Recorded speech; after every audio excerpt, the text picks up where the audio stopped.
Hey everybody, how you doing today? Sean Fury with a little hero support for you on this beautiful Wednesday. It's snowing outside and it's also sunny at the same time, so that's a little weird.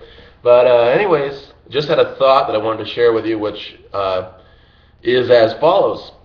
Often in our culture here in America, I live in New England, we are constantly sent these messages that if you're experiencing anxiety, depression, uh, any number of other, you know, difficulties mentally or emotionally, that it's because of you. You're the problem. You must have something wrong with you. You're the bad apple, right? And we often like to ignore the crate or the barrel that the apples are sitting in, right?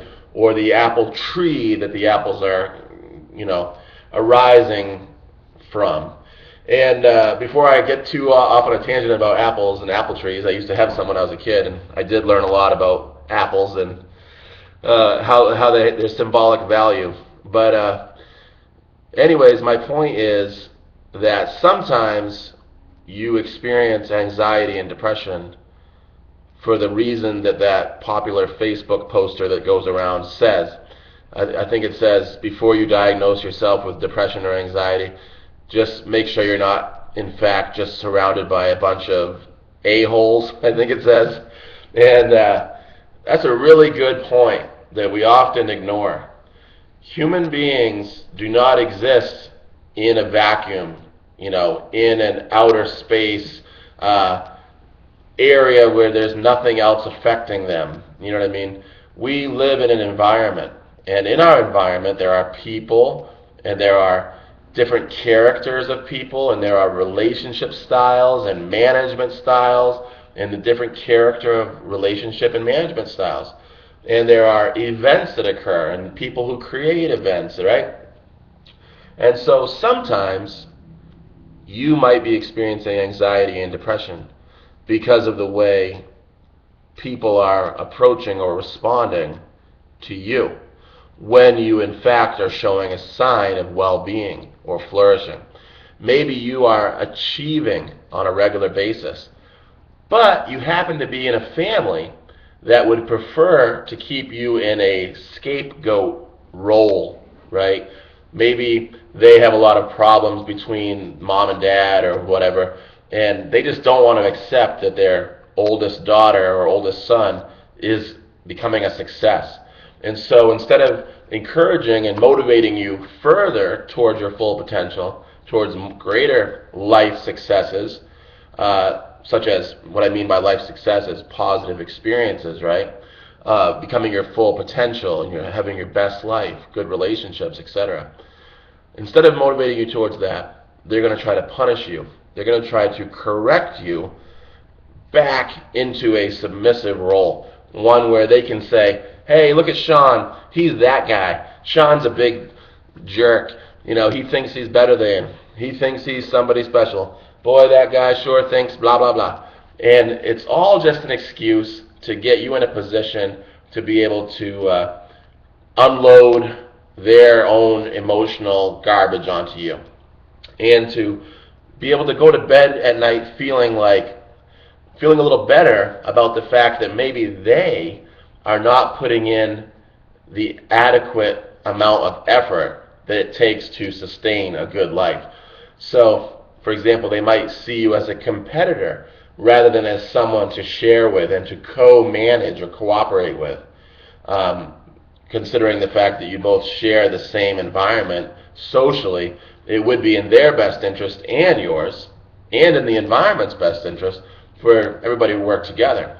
But so if you're somebody who is experiencing anxiety, depression, worries, fears, and it's around social interactions, you know what I mean, like the way people are treating you, and you can't figure out what you've done wrong, chances are, if you're really being honest and you really don't know what you did, then probably you didn't do anything that's actually wrong in our society's standards. What you might have done instead, though, is shown a sign of well-being and flourishing. You might be treating others with equality of value. you might be being supportive, and you might be being optimistic, you might be being confident, and you might be being courageous, and all these different positive virtues and kinds of characters, right? Characteristics of your personality that you're developing because you're trying to excel at life. And that alone, when you are situated in a social environment that is sick, can make you public enemy number one. So understand that you are affected by your environment, and that sometimes if you are well, that is enough to get you in trouble when you are situated in a social environment that is toxic emotionally and mentally, right?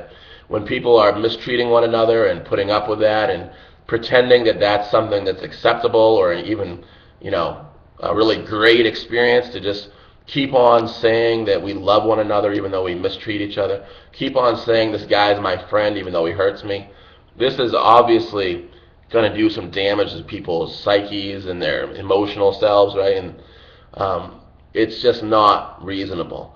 So rather than shut down or give up or give in or turn to the bottle or smoking drugs and stuff, just instead try to change your environment in the best way you can by role modeling appropriate social behavior to those people.